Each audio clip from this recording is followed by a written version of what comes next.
Holy Fire, Messages and Teaching on Revival by Jim Smith, read by David Farey. Audio 10. Intercession and Revival.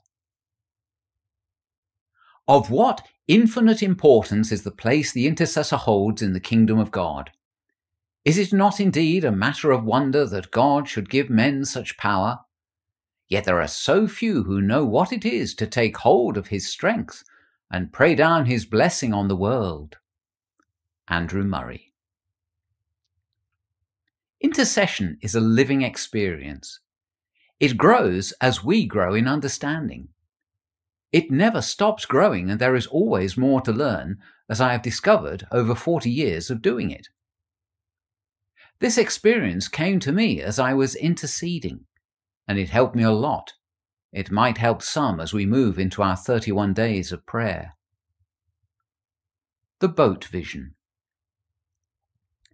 Standing by the seashore, I saw a boat in the shallows, and someone was in it. I felt a strong desire to be in the boat, so I waded out and climbed in. To my surprise, the man in the boat was the Lord. As I looked at him, glory flowed around me like liquid gold. I knelt down to worship, and his glory entered me, filling me with the worship of heaven. Gold, silver, and diamonds sparkled in my worship, and as I knelt, I began to hear a distant sound. It was the worship of heaven. It was so beautiful that I wanted to drown in it forever and never leave. As quickly as it all started, it was over, and it was just me and the Lord in the boat. Looking at me, he asked, "Are you ready?" "Ready for what?" I replied. But even as I said it, I knew the answer. I wanted more of him, more of heaven, more of his glory. I wanted to intercede at a deeper level.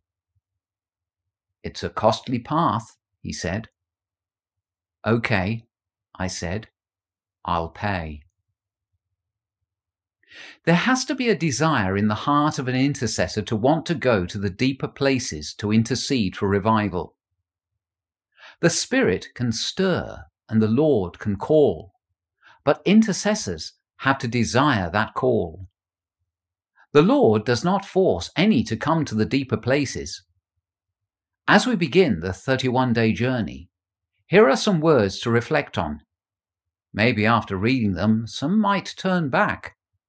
This is a decision all have to make for themselves. I heard a voice speaking from heaven. The Son's body is the altar of the world where the sacrifice is made. It is made in a human body, not in a liturgy or a church. It is offered within humanity. That is why it hurts so much. And that is why many try to distance themselves by rules, theology, or liturgy. Intercessors do not have this luxury. For at the deeper levels, they too become, with their Lord, an altar of the world, and people die on altars. I wanted to walk this path, but the price was too high. I wanted success, yet the Lord embraced defeat. "It's the only way," he said. "Only as you take on the pain, the failure, and the death can you hope to overcome. Only love can overcome evil." I knew he was right, but could I bear the cost? Revival intercession. Different levels. Are there different levels of intercession, or is it just one total single level? I first started to consider this when I read Ezekiel's prophecy. "The man brought me back to the entrance to the temple, and I saw water coming out from under the threshold of the temple toward the east, for the temple faced east. The water was coming down from under the south side of the temple, south of the altar. He then brought me out through the north gate and led me around the outside to the outer gate facing east, and the water was trickling from the south side. As the man went eastward with a measuring line in his hand, he measured off 1,000 cubits, and then led me through the water that was ankle deep. He measured off another 1,000 cubits and led me through water that was knee deep. He measured off another 1,000 and led me through water that was up to the waist. He measured off another 1,000, but now it was a river that I could not cross, because the water had risen and was deep enough to swim in, a river that no one could cross. Ezekiel 46, verses 1 to 5. Ezekiel is describing a progression of experience from the very shallow to the very, very deep. Could that be the truth of revival intercession? John Climacus was a 6th century Christian monk at the monastery of Mount Sinai. He was a deep intercessor, and he was convinced that there were levels of experience. He wrote a book called The Ladder of Divine Ascent. In it, he divided the deepening experience into 30 steps.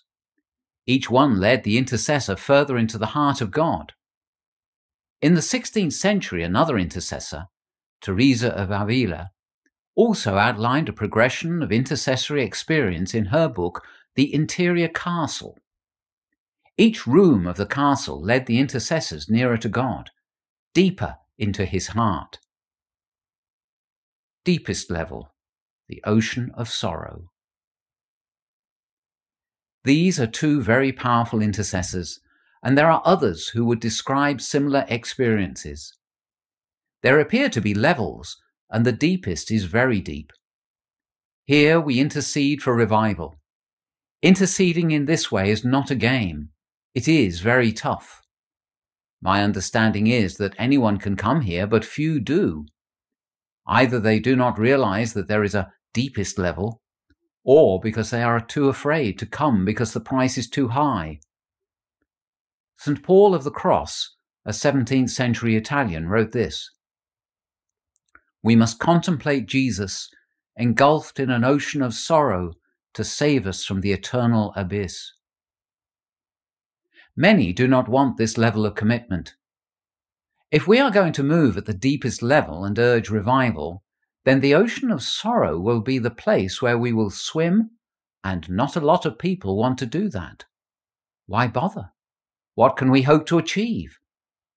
John of the Cross said this: "There can be no achievement in intercession. We stand in the flow of the eternal Spirit, and the only achieving will be the Lord's when he returns."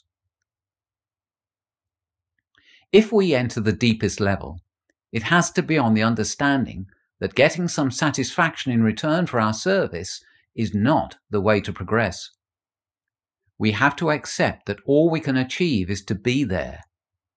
Many find this hard because their lives are built on the concept of give and take. In other words, there is always some repayment for service, a feeling, a hope, a sense of value or of purpose. All this has to be swept away if we are to go to the deepest level. There is nothing here for us except to be here. It's a tough place to be. Revival is a big prize, and we have to decide if it is one worth suffering and struggling for. In all my struggles, I have found these words very helpful. Lord, sometimes it gets very hard to walk in your footsteps. They seem so deep, and I have such little strength. Do not be afraid. Press on with me. When it gets too tough, I will carry you. This is the end of Audio 10.